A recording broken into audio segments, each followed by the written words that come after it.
Thank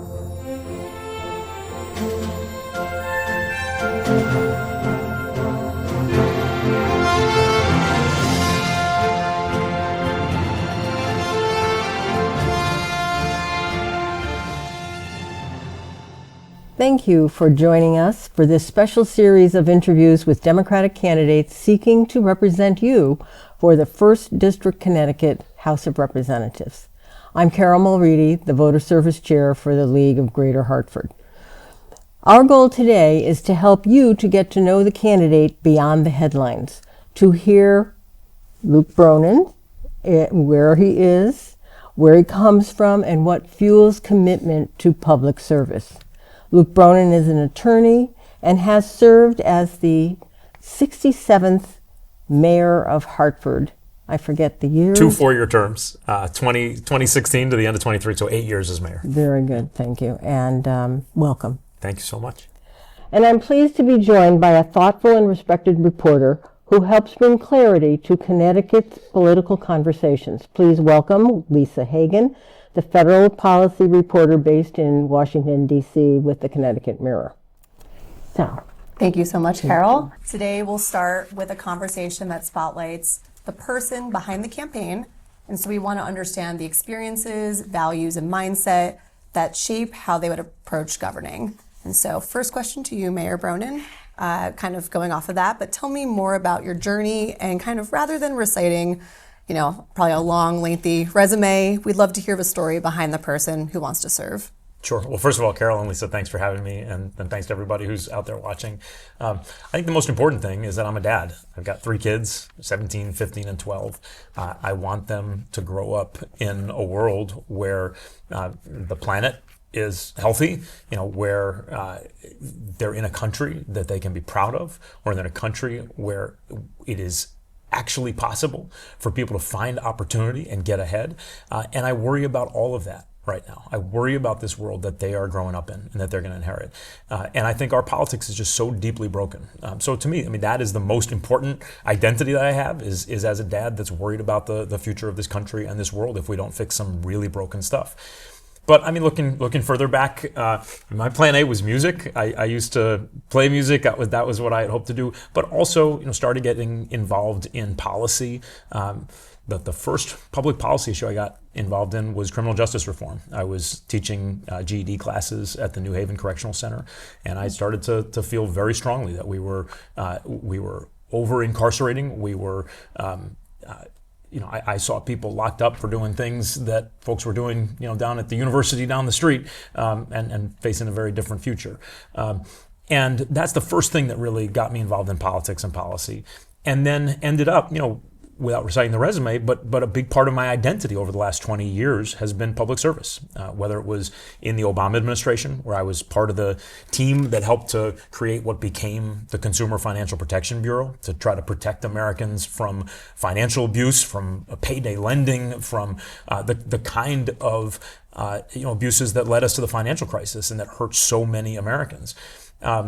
Whether it was as the chief legal counsel to our prior governor, Governor Malloy, where I among other things, was part of the team that helped push the set of common sense gun laws that, God willing, will be the model for what we do in this country someday. Or whether it was the 8 years as Mayor of Hartford, fighting for a city that had been left behind, a great city and one of the poorest cities in the country, in a state with some of the most profound economic disparities anywhere in the country, and putting heart and soul into that work.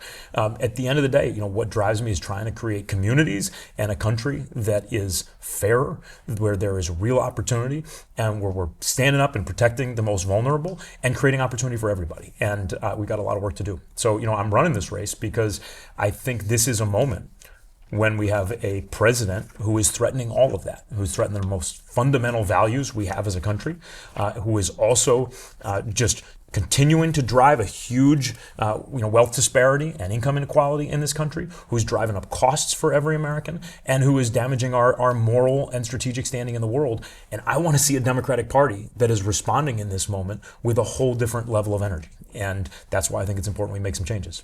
Thank you.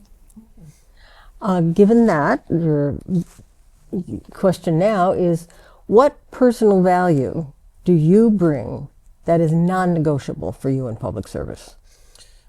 integrity. I am appalled by the level of self-enrichment and self-dealing and corruption that we're seeing in this administration right now.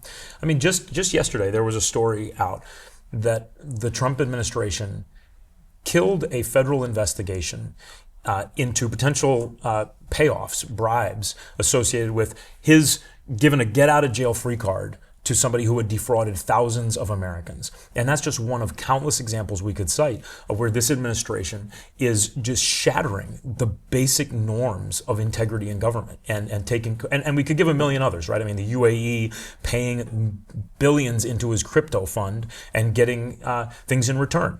The sponsoring a UFC fight for profit on the lawn of the White House when the president has an ownership and stake in the UFC. I mean, you go down the list, the level of self-enrichment is something we've never seen in this country before. I think we have to call it out beyond just the generic term of corruption. It is bribery, it is self-dealing, it's wrong. And to me, that is one, that's not the only one, but that's a big non-negotiable right now. Because I think if we don't, as a country, build some guardrails to make that kind of corruption impossible in the future, then we've lost something really fundamental to what it means to be America. Kind of, in that vein, talking about other things that are important to you, what are your top 3 policy priorities if you're elected, and why are they the right ones Sure. For the Connecticut's first district? So I'm going to talk about them in terms of categories of things we need to focus on. The first is that anti-corruption stuff. And it's the things that I was just talking about, but it's also about overturning Citizens United and getting just the flood of unlimited money so that someone like Elon Musk cannot buy an election. It's making sure that the president doesn't have the ability to sell pardons. And it's overturning the blanket immunity that the Supreme Court gave to the president, which puts him above the law. There's a whole set of things I think we need to do to stop the kind of out-of-control runaway corruption we're seeing right now. Then there's the issues of basic economic opportunity and cost. And to me, the big 3 are healthcare, housing, and electricity in this state in particular. And on all 3 of those, there's a lot that the federal government can do, and I'd love to dig into any one of them. But the last one is, we've got to recognize the world is changing really fast. And there's no better example of that than artificial intelligence, which is accelerating at a mind-bending speed. And it's going to turn our world upside down in so many ways.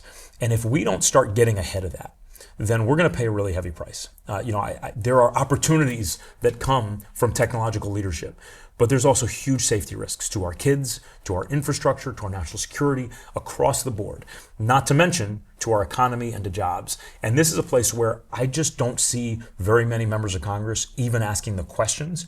And if we don't catch up fast, then not just us, but especially our kids are gonna really pay a price for it. Great, thank you. Very good. When you hear a policy idea that you don't initially agree with, how do you approach evaluating it fairly? I love that question because it's really important to me to always keep an open mind and not go in assuming that I know everything about a topic.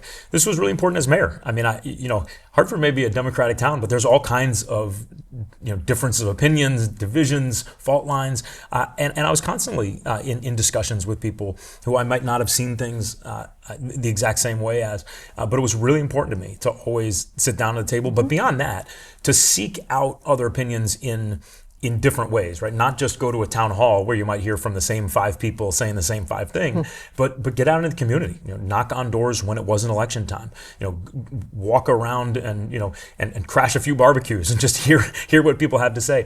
I want to see more politicians who are out there really looking for people who are going to share some things that they might not want to hear, or things that they might not thought about hearing. And I think if you saw me as mayor, I think you saw that that's what I did, and it's exactly what I will do as a member of Congress. Thank you. Great. How do you stay connected to the everyday concerns of residents? And these are some topics that you've already discussed, so happy to dig into that more. For example, cost of living, housing, and healthcare, while also working on longer policy development.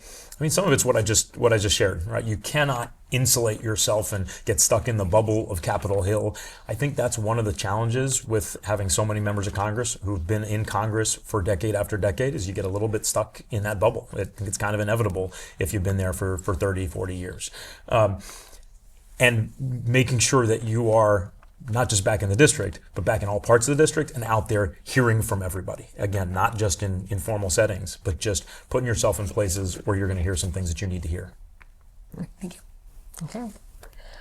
What actions would you support to restore the Fifth Amendment right of due process of law for all persons, including immigrants?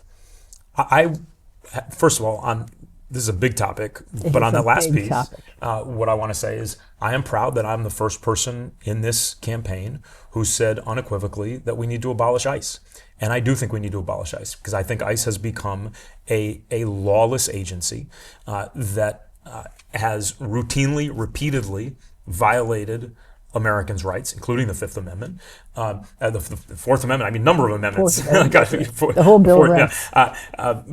But I do think we have to abolish that agency, and when we need to rebuild an immigration system from the ground up, and we need to completely reform our policies. We also need to make sure that we've got some basic guardrails again. I think we need some fundamental reform of the Supreme Court.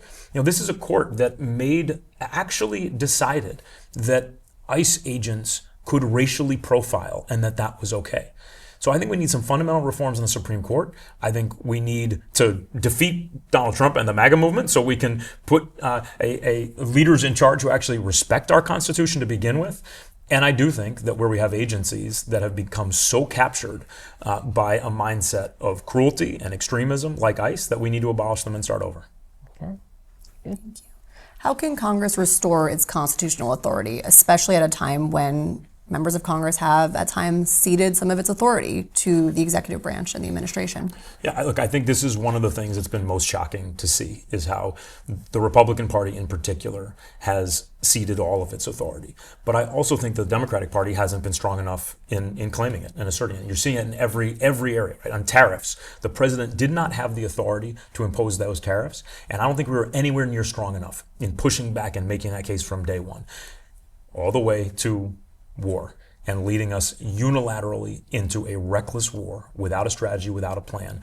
And Congress just laid down again and let him do it. So that's one of the reasons why I think that as a Democratic Party, we have to bring some new energy to this fight.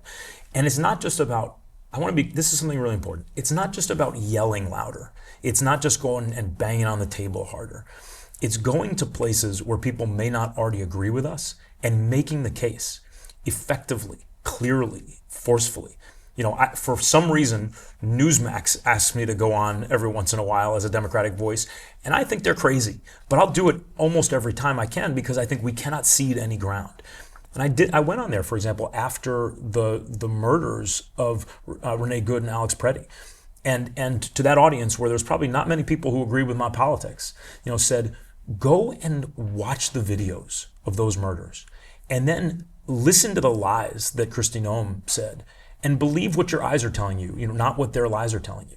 And I think we have to find more opportunities for making that case. Same thing goes for issues of basic economic opportunity. I'm struck sometimes when I've seen a number of times the videos of Bernie Sanders going to some of the reddest counties in West Virginia. You can't get more red. But sitting down at a table and having basic conversations about why we shouldn't have a tax code that's so riddled with loopholes that billionaires are paying a fraction of what we're paying. And you see heads nodding right away. What that tells me is we should all be more courageous and more deliberate about bringing our messages into places where we might think people don't agree with us and trusting that our messages are better and making the case more forcefully. And I think that's a key to reasserting Congress's power, because until the Republicans in Congress recognize that their constituents are angry and are rejecting bad ideas, then I think they're going to be more scared of Donald Trump than they are of their voters. And that's one of the reasons we're in this mess. Thank you. Okay. What actions would you take to guarantee voter rights and access to keep the promise of one person, one vote? I think there's a number of things. First of all, I know this isn't exactly the question, but I think it's really key that one of the election reforms we need is overturning Citizens United. I think that was one of the most disastrous decisions in our history. I think it's distorted our politics, it's corrupted our politics, and it's tied to the idea of one person, one vote, because when somebody, again, like Elon Musk, can have such a massively outsized influence on an election in ways that I think are pretty fundamentally corrupt, then you have damaged that principle in a pretty deep way. Beyond that, I think we need to reassert the Voting Rights Act, which is under attack right now. We need to make sure that we are putting protections in place to stop this Trump administration from taking control of local voting administration, from sowing seeds of doubt, creating pretext for election interference. At the end of the day, I think that means that we need to win, that we need to win this year so we can have the oversight tools to bring to light any inappropriate interference. And it also means that we need to win the White House back so we can have a chance of pushing through some deeper reforms. But I think we should take Donald Trump at his word when he talks about wanting to control the election administration in multiple places around this country. The threat is real, and we need to take it very, very seriously. So it's both about vigilance right now and calling out those efforts to set the table like he did before January 6th, and it means getting ready to push through those bigger reforms. The other piece I think is on gerrymandering. Look, I am very much believe that with the Republicans doing this nearly unprecedented thing of a mid-cycle redistricting to grab congressional seats, that we had no choice but to make sure that we were balancing that out. But it is fundamentally bad for our democracy when politicians choose their voters instead of the other way around. And this is another area where I think we need to push hard if we're going to protect our democracy in the long term. Yeah. Affordability is going to be one of the main issues in the election, not just in Connecticut, but probably all over the country. And so, and prices really started to spike after the start of the Iran war. And so what's one policy proposal you'd want to prioritize in Congress to try to lower costs for families, but also for people on fixed incomes? Yeah. So first of all, it's really important that people recognize that Trump has made it worse, not better. Tariffs have driven up costs. The blanket immigration enforcement where they're raiding construction sites and car washes has driven up costs. And this totally reckless war has driven up costs across the board, most obviously at the gas tank. So I think it's important to say there is a lot of ongoing damage that we can stop. As soon as we have the tools, we can stop it. And I think it's really important to say there are specific things he's doing that's making this worse that we can fix. On bigger stuff, I'd be happy to talk about any of those issues I mentioned before, healthcare, housing, electricity. But let's just take electricity. If you live in Connecticut, your electricity bills have been going through the roof.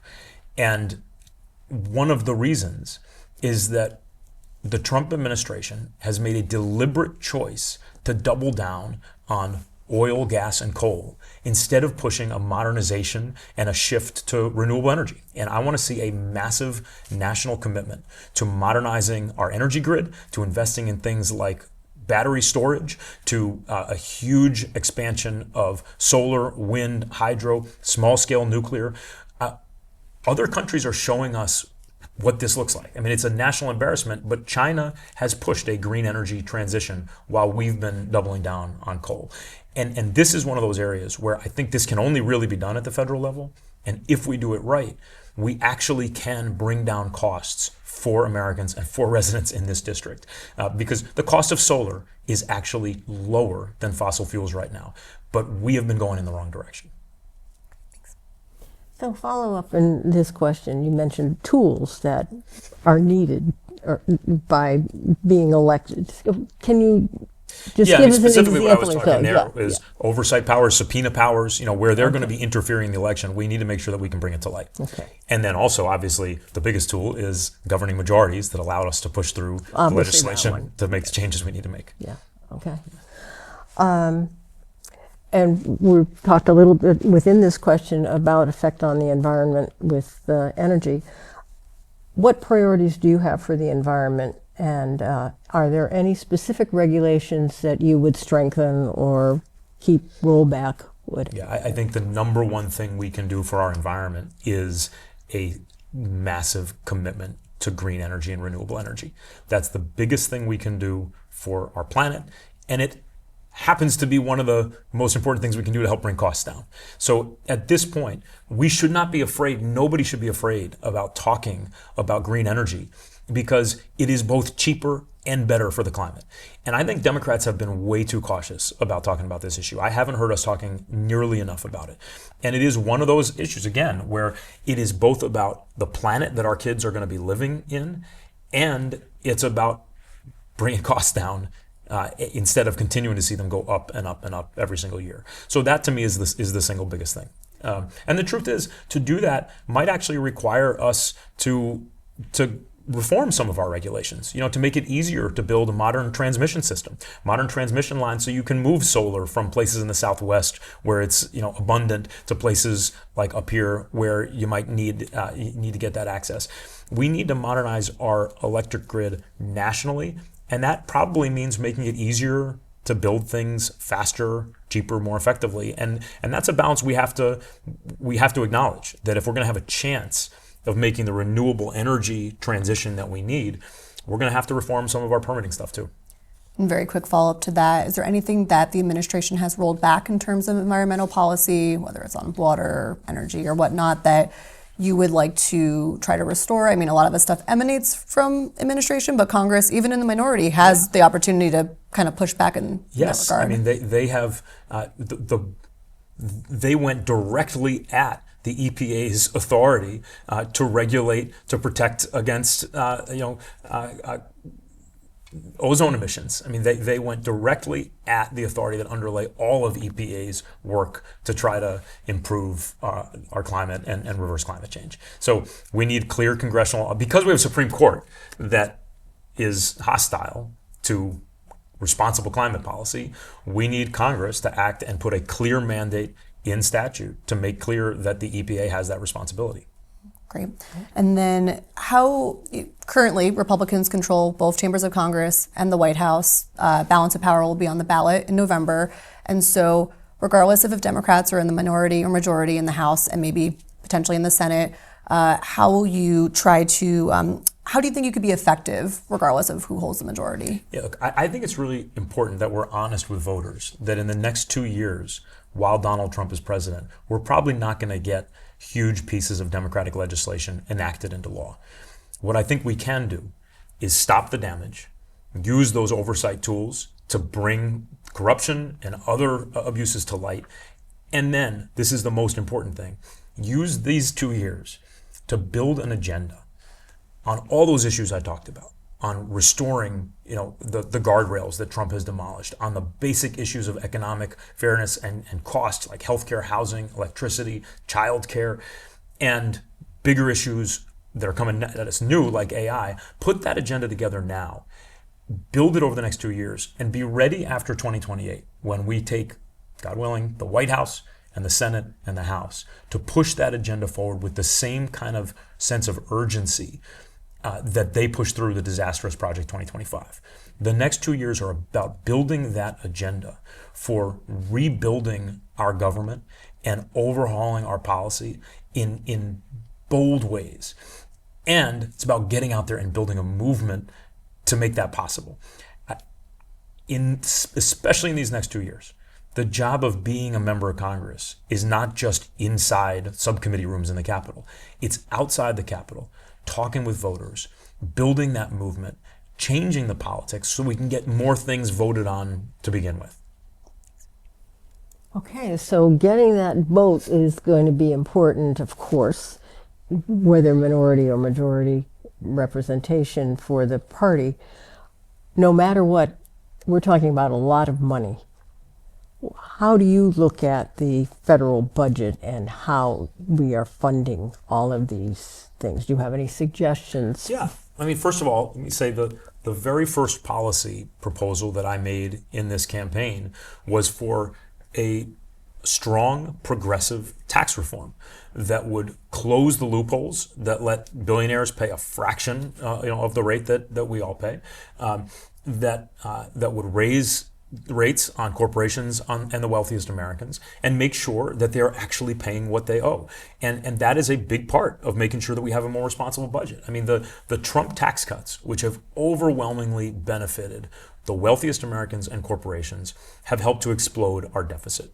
The Bush tax cuts first, then the Trump tax cuts. These have been major drivers of our tax cuts, and they've screwed over most Americans. So that's the first policy I put out in there in this campaign, and it's something that I am eager to fight for because I think it's connected to all those other things. To your point, if we're going to make the investments we need to make in green energy or in healthcare reform or in housing or in education, then we have to make sure that the wealthiest Americans and corporations are paying their fair share and actually paying what they owe.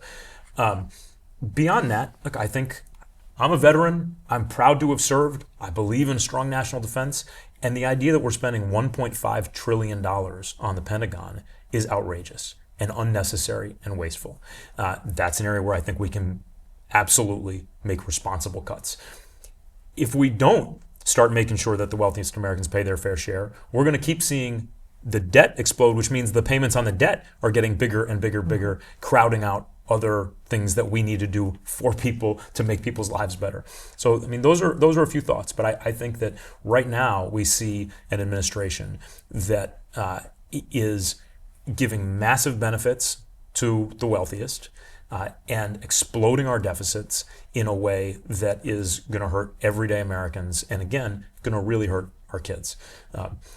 Another place, I'll give you another example where I think we can save money on infrastructure. I want to make a massive commitment to new infrastructure, not just electricity, but also transportation. I believe deeply in transit. I want to make sure, we should not be the only country that doesn't have highest performance rail in the developed world. But if we're going to make those investments and make them work, we also have to make some reforms to make it possible to build faster.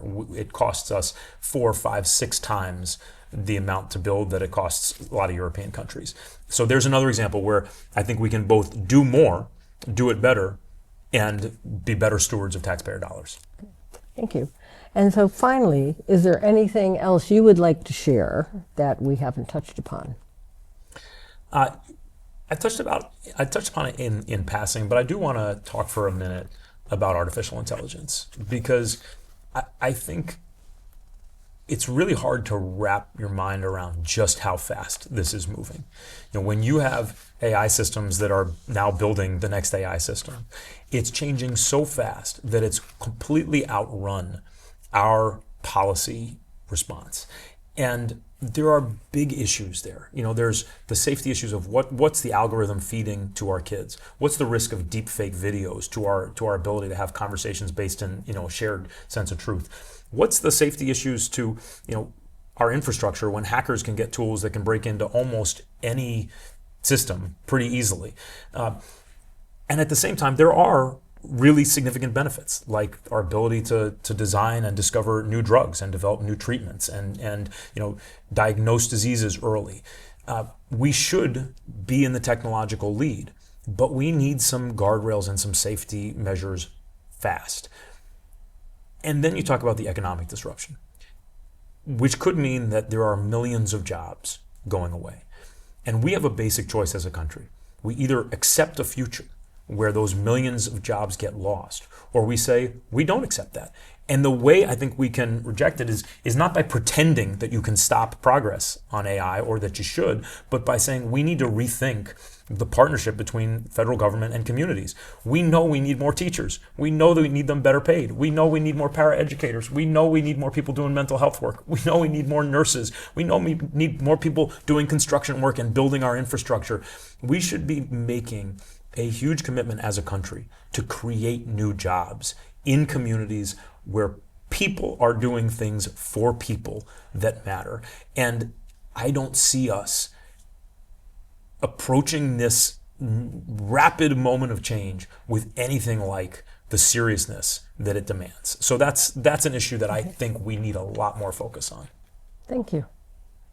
Well, we're out of time. Oh.